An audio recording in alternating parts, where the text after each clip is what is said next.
네, 구독자 시청자 여러분 반갑습니다. 박 작가입니다. 네, 드디어 9월이 시작되었습니다. 9월은 전통적으로 이 비트코인의 성과가 가장 저조한 달 중 하나입니다. 그만큼 장기 투자자 입장에서는 대단히 중요한 달이라고 볼 수 있는데요. 이번 달 가격 흐름에 영향을 미칠 중요한 요소들과 그리고 현재의 시장 상황, 그리고 가격이 계속해서 지지부진한 흐름을 이어가는 이유와 어느 정도 시점에서 반등할 수 있을지 그런 이야기들을 한번 나눠보겠습니다. 네, 오늘 영상이 도움이 되셨다면 구독, 좋아요, 댓글, 알림 설정 정중히 부탁드리겠습니다. 네, 그러면 비트코인의 월별 가격 흐름 한번 보겠습니다. 지금 8월이 마감이 됐는데 마이너스 8.6%로 2022년과 2023년 대비로는 그래도 양호한 결과를 냈습니다. 그리고 9월은 마이너스 2.15%로 하락으로 지금 시작을 하고 있습니다. 그래서 이번 달을 기점으로 그리고 남은 기간 동안에 비트코인의 흐름에서 세 가지 포인트를 주목하셔야 되는데요. 우선 기본적으로 9월은 전통적으로 비트코인 가격에서는 가장 성과가 좋지 못한 달입니다. 보시면은 지금 2022년부터 해서 2017년까지 이 사이에서는 모두 다 마이너스로 마감을 한 것을 볼 수가 있습니다. 자, 그런데 우리가 여기서 또 두 번째 포인트를 보셔야 되는데요. 반감기가 있던 해에는 우리가 두 달이다. 8월과 9월이 전통적으로 약세로 마감하는 경우가 많은데 8월, 9월이 모두 다 마이너스로 마감한 적은 없었습니다. 그래서 2020년에는 8월이 플러스였고 2016년에는 9월이 플러스로 마감하는 걸 볼 수가 있죠. 그런데 더 중요한 것은 반감기가 있었던 해에는 4분기 전체적인 흐름에서 모두 다 플러스로 마감을 했었다라는 부분들이 굉장히 중요합니다. 네, 그래서 우리가 사이클의 관점에서 봤을 때는 9월을 잘 마감하는 것이 굉장히 중요하다라고 볼 수가 있습니다. 네, 먼저 지난 금요일에 발표된 PCE 지표 한번 보겠습니다. 그 중에서도 근원 PC, 코어 PC를 중요하게 보셔야 되는데요. 전월 대비로 봤을 때는 지난달과 그리고 예측치를 모두 다 부합하는 모습이었습니다. 그리고 전년 대비로 봤을 때도 예측치를 하회하는 모습들을 보이면서 이 물가가 확연하게 꺾여가고 있다는 것이 다시 확인이 됐습니다. 네, 금요일에는 몇 가지 지표들이 추가로 더 발표가 됐는데요. 시카고 구매 관리자 지수 같은 경우는 지금 46.1로 이전과 예측치를 모두 다 상회를 하고 있습니다. 그만큼 지금 미국의 어떤 경기들이 그렇게 많이 침체되지 않았다라는 국면들로 볼 수가 있습니다. 물론 절대적인 수치인 50보다는 하회를 하고 있기 때문에 여전히 수축 국면에 있긴 하지만 그럼에도 그 흐름들이 좀 살아나고 있다. 이렇게 해석을 할 수가 있죠. 그리고 미시건대에서 발표하는 인플레이션 관련된 지표들도 발표가 됐는데 인플레이션 기대치 가 지금 예측치를 하회를 하면서 전반적으로 시장에서는 미국 경제가 상승 동력을 유지하는 가운데 물가가 잡혀가고 있다라고 하는 연준이 가장 바라는 시나리오가 자리를 잡고 있습니다. 다만 시장은 물가가 이미 잡혔다고 한 2개월 전부터 계속해서 확신하고 있고 그 확신이 더해지고 있는 만큼 인플레이션 지수들은 이제 가격 상승에는 큰 모멘텀을 주기가 어려운 상황이 됐습니다. 오히려 물가가 이 상황에서 반등한다라고 하면은 가격의 하락에 큰 영향을 미칠 수 있는 요인은 될 수가 있습니다. 네, 그러면 지금 현재 시점에서 더 주목해야 되는 것은 뭐냐면 바로 고용지표입니다. 이 고용지표 결과에 따라서 미국의 경기 침체 여부가 더 완연하게 밝혀지기 때문에 우리가 이 흐름들을 지켜봐야 되는데요. 이번 주에 중요한 고용지표들이 줄줄이 발표가 됩니다. 자, 먼저 화요일에는 제조업 관련된 지표들이 발표가 됩니다. 이 지표들이 미국의 경기를 좀 볼 수 있는 선행지표로서 작용을 하죠. 그래서 화요일 이 지표를 잘 소화해내야 되고요. 수요일부터 계속해서 매일마다 발표가 되는데 그 중에서도 금요일에 발표되는 비농업 고용지수와 실업률이 가장 중요한 지표다라고 강조를 드리고 있죠. 현재 예측치로 봤을 때는 이전치보다도 더 좋은 고용 흐름들이 보여질 것이다. 이런 전망들이 나오고 있는데 이 기대치를 부응할지 그 부분들을 지켜봐야 됩니다.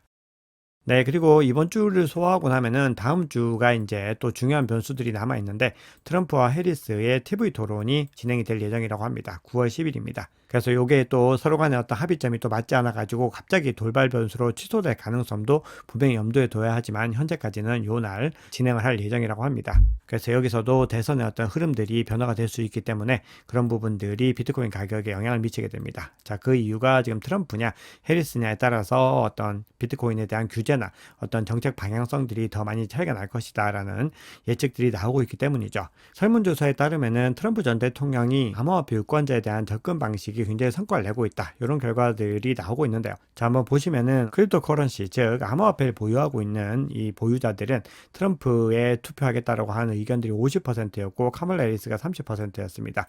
더 많죠. 그런데 크립토 커런시가 없는 사람들은 오히려 카멀라 해리스에 더 투표를 하겠다라고 지금 주장을 하고 있습니다. 그만큼 암호화폐에 대한 쟁점들이 미국에서도 굉장히 뜨겁게 일어나고 있다라는 걸 볼 수가 있죠. 네, ETF 흐름도 한번 보겠습니다. 지난주 금요일에 비트코인 현물 ETF에서 굉장히 많은 물량들이 또 유출이 일어났습니다. 그래서 지금 표시되어 있는 요 구간 동안에서는 가장 많은 물량이었고 8월 2일 이후로는 한 달 사이에 거의 가장 많은 물량들이 유출이 되었습니다. 총 1억 7,560만 달러의 순유출이었습니다. 전체적으로 그레이스케일의 GBTC와 아크의 ARKB 그리고 비트와이즈 상품에서 순유출이 일어났고 블랙록에서는 순유출입이 없었습니다. 그러니까 균형을 이뤘다라는 것이죠. 그리고 아캄 인텔리전스 조사에 따르면은 지난주 동안에 비트코인 현물 ETF 발행사들 중에서 피델리티, 비트와이즈, 아크, 인베스코, 바네크는 모두 다 매도를 했는데 블랙락에서는 2억 달러어치를 매수했다라고 전했습니다. 그만큼 계속해서 블랙락으로는 자금이 유입되고 있다라는 것을 확인할 수가 있죠. 네, 그럼 온체인 지표 통해서 시장의 상황들을 조금 더 깊이 있게 보겠습니다. 지금 사실 시장의 상황들이 온체인 지표상으로도 단기적으로는 약세 움직임들을 보이고 있는데요. 그런 흐름들과 그리고 반등 가능성이 있는지 그리고 사이클상으로 어떤 상황에 와 있는지 이런 부분들을 좀 살펴보겠습니다. 크립토컨트의 수석 애널리스트입니다. 줄리오 모레노라고 하는 분석가는요. 비트코인의 시장 주기 지표가 다시 단기적으로 약세장으로 진입을 했다라고 밝히고 있습니다. 그래서 여기 파란색으로 표시된 요 영역입니다. 이 구간에서 우리가 반등하기 위해서 지지해야 되는 구간은 56K 상단을 최소한 유지하는 것이다. 이렇게 이야기를 하고 있습니다. 그리고 이 구간은 기술적인 분석에서도 굉장히 중요한 55.7K와 거의 맞닿아 있는 구간이다라고 볼 수가 있죠. 그래서 만약에 이 구간을 하방 이탈하게 됐을 때는 더 큰 조정이 발생할 수 있다. 이렇게 주장을 합니다. 네, 그러면 시장이 계속해서 살아나지 않고 있는 이유는 무엇일까요? 핵심적인 주체들은 꾸준히 매집 물량들을 이어가고 있지만 전체적으로 수요가 굉장히 부족하게 나타나고 있기 때문입니다. 그 중에서도 지금 개인 투자자들, 즉 리테일 투자자들의 수요가 돌아와야지 본격적인 상승 랠리들을 이어갈 수가 있는데 그 손바뀜이 일어날 수 있는 물량들이 아직까지 들어오지 않고 있다라는 부분들입니다. 그래서 여기에는 시간들이 필요하다라는 분석이 나오는데요.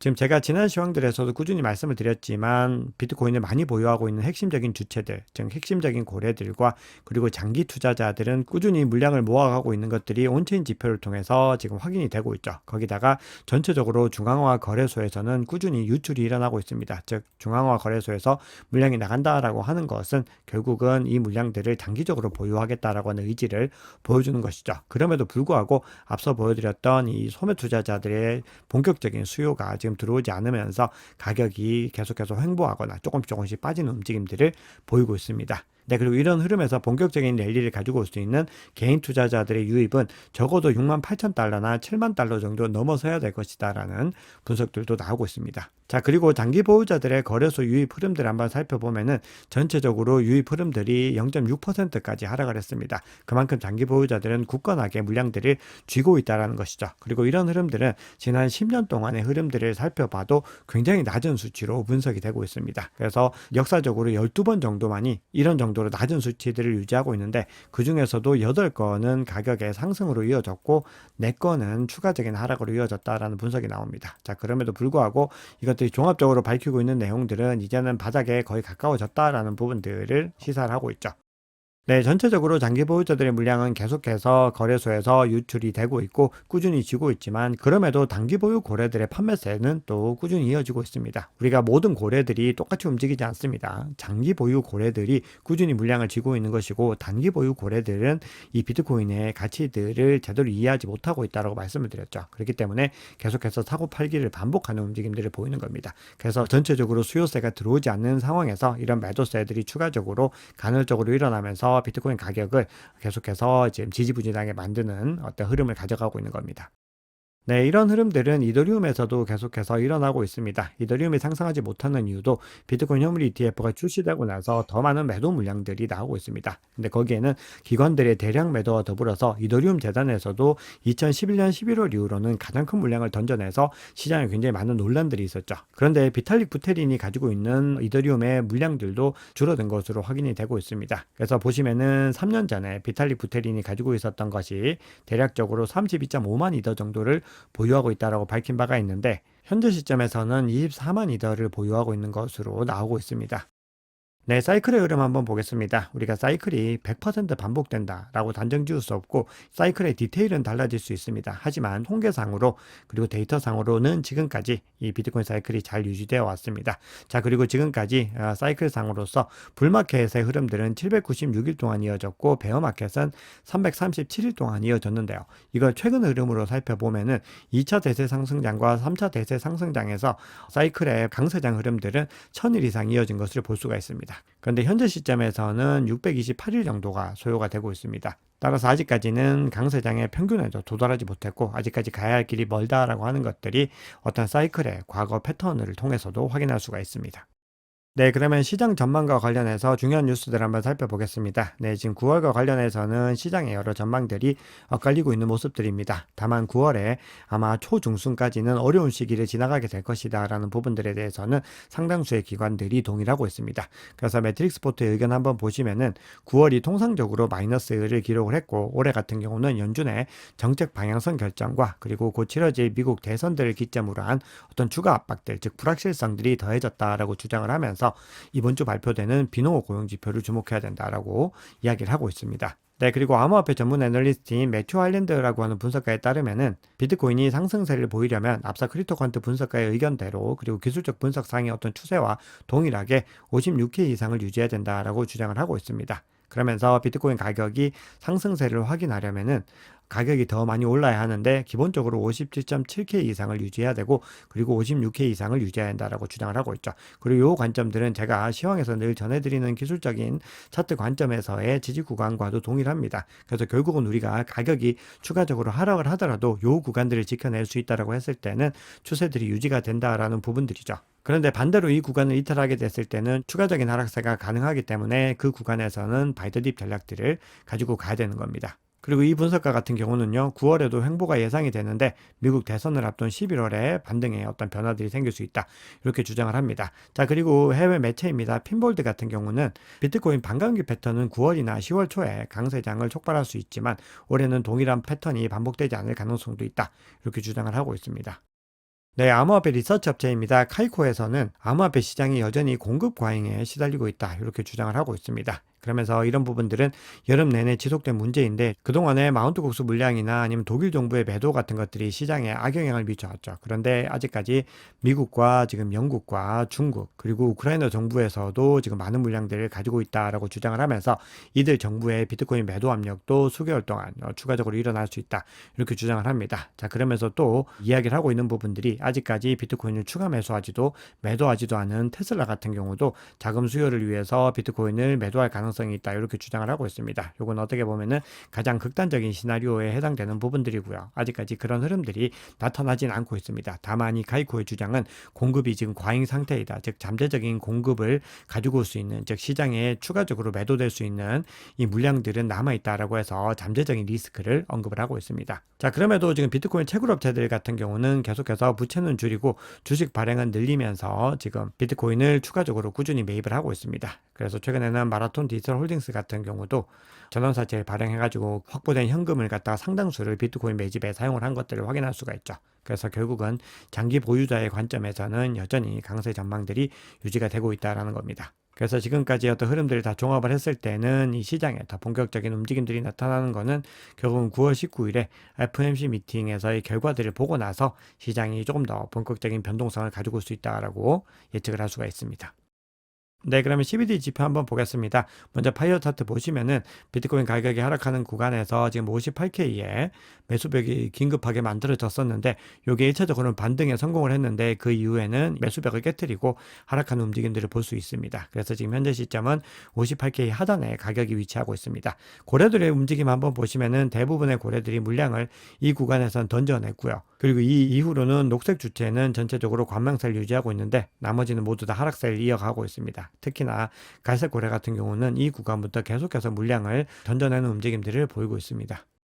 네, 그럼 비트코인 차트 한번 보겠습니다. 비트코인이 지금 이평선에서 더 멀어지는 움직임들을 보이고 있습니다. 그래서 촬영시장 기준으로는 지금 57.3K에 위치를 하고 있는데요. RSI 상으로도 지금 이평선을 이탈해서 50보다도 하방에 이탈해서 지금 40이라고 하는 이 구간에 닿고 있습니다. 그래서 여기서 움직임들을 우리가 주목을 하셔야 되는데요. 전체적으로 지금 기술적인 분석에서 57.7K를 1차적으로 유지하는 것이 중요했는데 이 구간을 하방에 이탈했습니다. 그래서 이 구간으로 빠르게 다시 말아 올리는지를 보셔야 되고요. 그리고 이 구간을 하방 이탈하게 되면은 계속해서 강조드렸던 55.7K 이탈 여부들을 확인하셔야 됩니다. 그래서 이 구간을 하방 이탈하게 됐을 때는 우리가 바이더직 구간들을 통해서 또 중요한 물량들을 확보할 수 있는 구간들을 여러 온체인 지표들을 통해서 중복적으로 확인을 하셔야 되고요. 그리고 가격이 반등에 성공하기 위해서는 결국 이 이평선 3개를 넘어서야 되는데 보시면 이 구간들을 일시적으로 돌파를 했다가 다시 깨트리고 내려가는 모습들을 보이고 있죠. 그래서 우리가 추세들을 유지하기 위해서 바람직한 모습은 이 구간에서 다시 반등을 해야 되는 이 구간들을 보셔야 됩니다. 그래서 지금 현재 시점에서 이평선 보시면은 22MA는 60.1, 50은 62.1, 그리고 200 같은 경우는 63.7K에 위치를 하고 있습니다. 그래서 대략적으로 64K 상단을 돌파를 해야지 우리가 추세 전환을 이루어낼 수 있다. 이렇게 볼 수가 있겠습니다. 네, URPD 상으로도 다 비슷한 결과들이 나오고 있습니다. 그래서 지금 보시면은 요 구간에서 상당히 높은 구간에서 URPD가 형성이 되어 있는데 요 바로 하단이 56.6K에 해당됩니다. 그래서 요 구간을 URPD 상으로는 또 중요하게 주시를 하셔야 되고요. 가격이 반등에 성공하기 위해서는 요 구간에 굉장히 높이 형성된 URPD를 회복을 해야 되는데 요 구간이 58.8K입니다. 그래서 요 구간들을 회복하는 것들을 1차적으로 보시고요. 이 가격 상단으로는 60.3K와 64K가 또 높게 형성이 되어 있습니다. 그래서 URPT 상으로도 이 구간을 넘어서야지 어떤 랠리 움직임들이 이어갈 수 있다는 걸 볼 수가 있습니다. 네, 그러면 단기적으로 시장 변동성에 영향을 주고 있는 롱 포지션과 숏 포지션들이 어디에 밀집이 되어 있는지 한번 살펴보겠습니다. 전체적으로 숏 포지션에 많은 물량들이 밀집이 되어 있습니다. 롱 포지션 대비로 굉장히 진하고 두텁게 형성이 되어 있죠. 그 중에서도 물량들이 더 많이 밀집되어 있는 구간은 58.9K와 그리고 60K에 많이 물량들이 밀집되어 있습니다. 그래서 이 구간들을 얼른 상방 돌파하고 올라가는 것이 추세 전환에 굉장히 도움이 될 텐데요. 숏 포지션도 지금 가격 바로 하단 구간으로 57K에 형성되어 있습니다. 그래서 추가적으로 이 물량들을 청산하게 됐을 때는 더 큰 하락들을 단기적으로 유발할 수 있습니다. 네, 오늘 준비한 얘기는 여기까지입니다. 여러분 오늘 영상이 도움이 되셨다면 구독, 좋아요, 댓글, 알림 설정 정중히 부탁드리겠습니다. 지금까지 박작가였습니다.